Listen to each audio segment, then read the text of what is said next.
l'Assomption est l'une des fêtes les plus anciennes, mais aussi les plus récentes.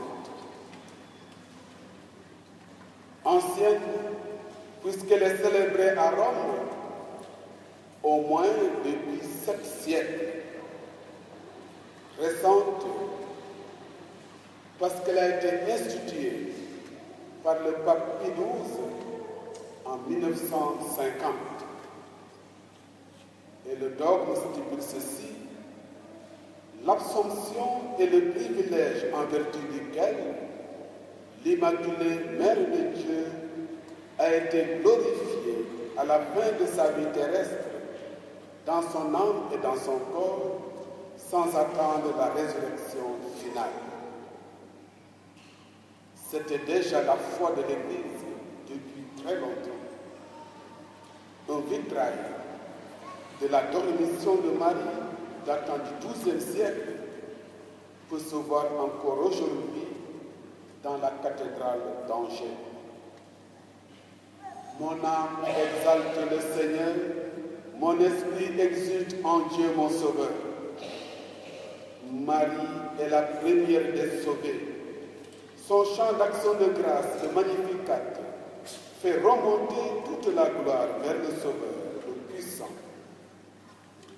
Marie n'est donc pas une déesse, puisqu'elle oriente notre regard vers le Sauveur, vers ce puissant.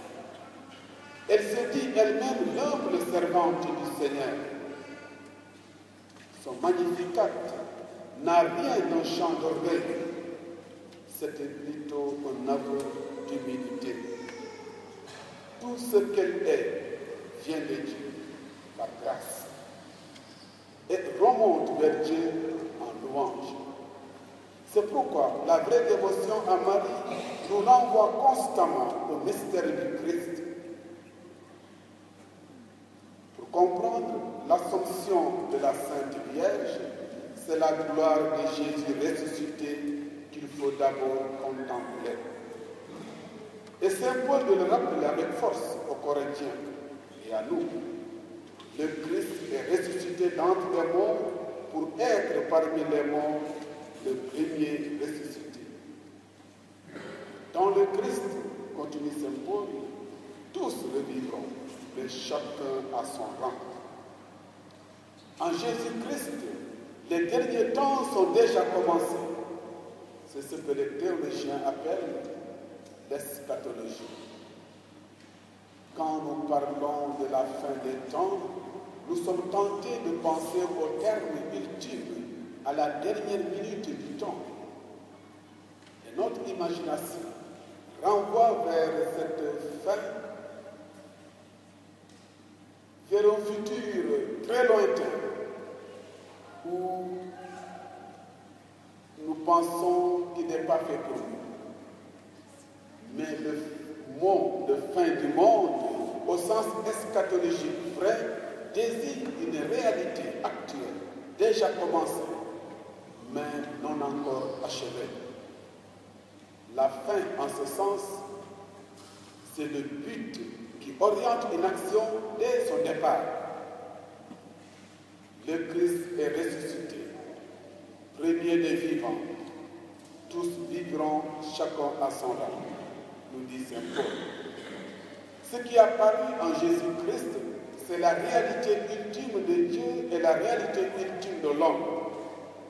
La résurrection est non seulement la fin des choses, mais elle est aussi le fond des choses. En lui, Jésus ressuscité, Dieu nous a révélé le secret profond de sa création. C'est pour nous conduire à cette réalité merveilleuse de la vie qu'il nous a programmé dès le départ. En Jésus ressuscité, la fin des temps, le but de l'histoire nous a touchés. Par privilège, Marie a déjà abouti à cette gloire, à cet épanouissement total qui est le but du projet de Dieu pour nous. Elle est le prototype de ce que Dieu est en train de faire avec sa création tout entière. Ce qui est arrivé à Marie dans le Christ Jésus, c'est ce qui doit arriver à l'Église tout entière, à chacun de nous. Mais tant que dure l'histoire, notre histoire, le visage définitif, achevé de l'homme, n'apparaîtra pas encore. Chacun de nous, chaque chrétien, est provisoirement marqué d'une ombre de mort. Et nous achevons, dira Saint Paul, en notre chair souffrante, ce qui manque à la passion du Christ pour son corps qui est l'Église. Torturé, criant de douleur, telle nous apparaît l'humanité, tant que dire l'histoire. Les nouvelles du monde, par les journaux et la télévision, nous apportent chaque jour ce spectacle tragique. Au jour où nous célébrons la gloire et le bonheur de Marie, l'Église nous fait évoquer combien la maternité de Marie fut douloureuse quand elle nous enfanta au pied de la croix. Nos souffrances présentes, ces souffrances actuelles, sont l'enfantement du monde nouveau avec le Christ en croix. On comprend alors que l'absorption de Marie soit dans le droit fil de ce que Dieu veut pour nous tous. Dieu veut détruire toutes les puissances du mal jusqu'à son dernier ennemi, qui est la mort. Or, quand Élisabeth entendit la salutation de Marie, l'enfant tressaillit en elle. Alors elle fut remplie de l'Esprit Saint et s'écria. L'évangile de l'incarnation nous ramène sans cesse aux réalités corporelles. Ici, l'Esprit Saint se sert du ventre de deux femmes pour se répandre dans l'humanité.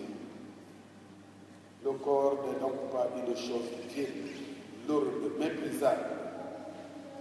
Qui méprise le corps, méprise Dieu. Qui abîme les corps, abîme l'image de Dieu. L'Assomption de Marie est déjà contenue dans cette admirable scène. Jésus, le fruit de vos entrailles, est béni. Et vous êtes bénie entre toutes les femmes. Il nous est donc bon que l'évangile de la fête de la glorification de Marie soit cette humble scène si humaine. Contemplons Marie, se mettant en route rapidement, marchant sur les routes de la montagne de Julie, avec l'enfant qu'elle porte en elle. Elle va chez sa cousine Élisabeth pour l'aider. Et il restera 3 mois. Oui, la Mère de Dieu a passé toute sa vie dans l'amour absolu du Seigneur, mais aussi dans l'amour absolu des autres. L'heure de sa mort corporelle, ce fut celle de sa dernière offrande d'amour. Qu'elle fasse de notre cœur le berceau de l'Esprit Saint, esprit de lumière, d'amour et de sainteté. Bonne fête à toutes celles qui portent le nom Marie.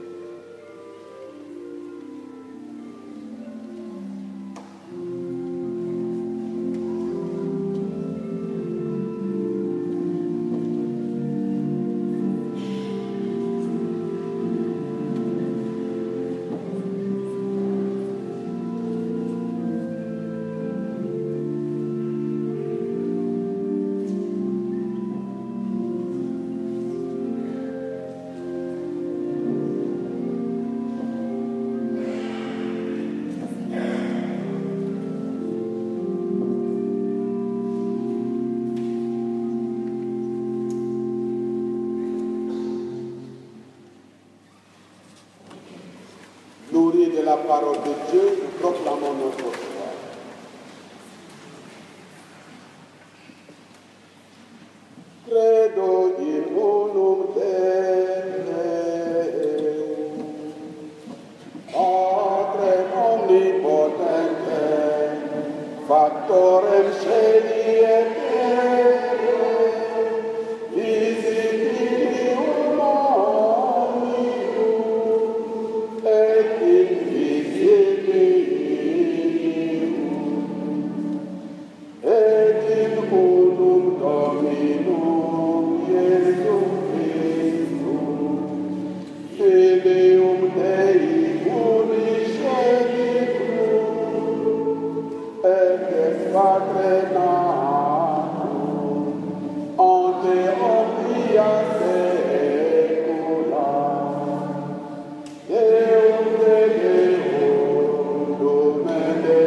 Dans une prière unanime, faisons monter vers le Seigneur notre supplication pour tous les hommes, afin que tous puissent mener une vie calme et paisible et parvenir au bonheur éternel.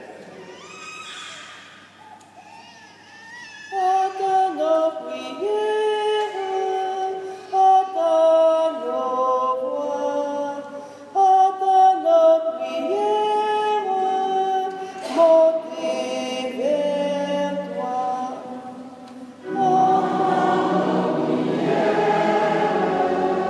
entends nos voix, entends nos prières,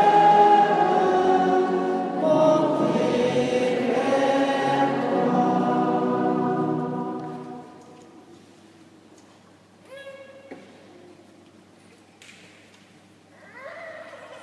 Seigneur Jésus, en Marie, tu nous donnes un signe d'espérance. Pour l'Église qui, comme Marie, chemine à travers l'histoire entre consolation et souffrance, qu'elle sache toujours avoir confiance en Dieu et discerner sa volonté dans les signes du temps. Par l'intercession de Marie, Seigneur, nous te prions.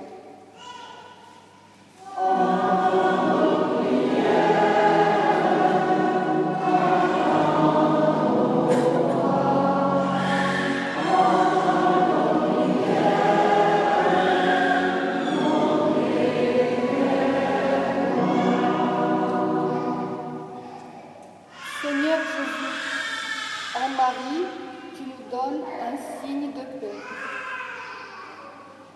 Fais que tous les peuples puissent expérimenter la paix, la justice, et que les responsables des nations s'impliquent concrètement pour créer un monde meilleur. Par l'intercession de Marie, Seigneur, nous te prions.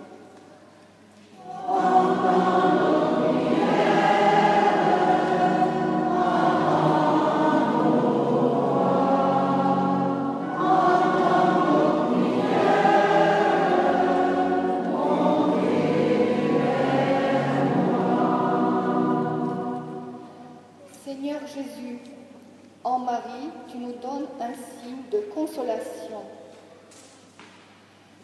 Pour que ceux qui souffrent, se sentent seuls et abandonnés, puissent trouver en Marie, par les chrétiens qui lui sont fidèles, des gestes concrets de tendresse, de soutien et de solidarité.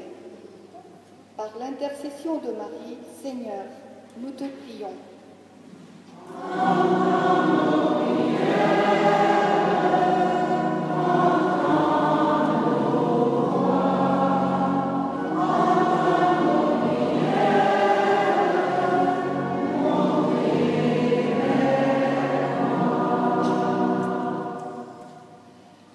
Seigneur Jésus, en Marie, tu nous encourages à servir l'Évangile.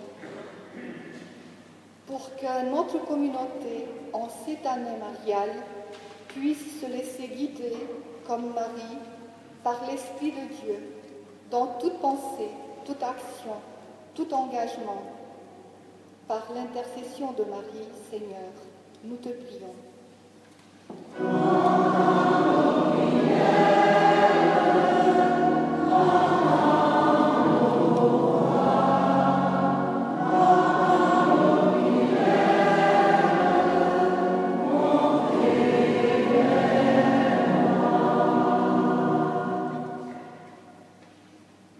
À tes fidèles, Seigneur, tends une main secourable, qui te cherchent de tout cœur et voient exaucer leur juste demande.